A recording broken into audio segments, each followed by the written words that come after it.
প্রিয় দর্শক ভাই ও বন্ধুরা, আপনাদের জন্য ঈদের শুভেচ্ছা, ঈদ মোবারক। নতুন একটা ভিডিও করলাম, সেটা হলো আমার একটা প্রতিভা থেকে। আমি আসলে একটা সেলসম্যান। আমি এই পর্যন্ত যে কোম্পানিগুলোতে কাজ করছি, ইনশাল্লাহ 100% টার্গেট অ্যাচিভমেন্ট করছি। তো যাই হোক, আমার নতুনদের জন্য পরামর্শ থাকবে, যারা কোনো কাজ বাজ করবে, নতুন কাজ বাজ করবে, কোনো কাজ খুঁজে পাচ্ছে না, তারা সেলসে আসতে পারে। এবং অনেক কোম্পানি বলবে অভিজ্ঞতা দরকার আছে। অভিজ্ঞতা সঞ্চয়ের জন্য অবশ্যই একটা কাজ করা লাগবে, নাহলে তো অভিজ্ঞতা হবে না।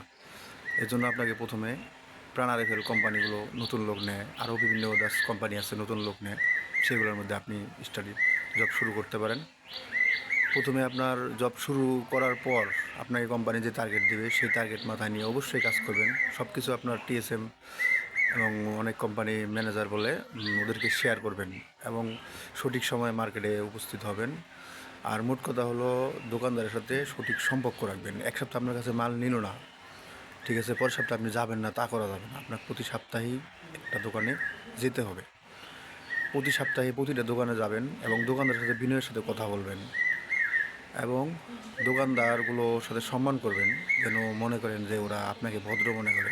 তখন এমনভাবে একটা সম্পর্ক তৈরি করবেন যেন প্রোডাক্ট আপনি বেচতে আসছেন আপনাকে না করতে পারে না, ওরাই যেন বলে ভাই আপনি কী নিয়ে আসছেন, আপনার কাছে একটা প্রোডাক্ট নেব।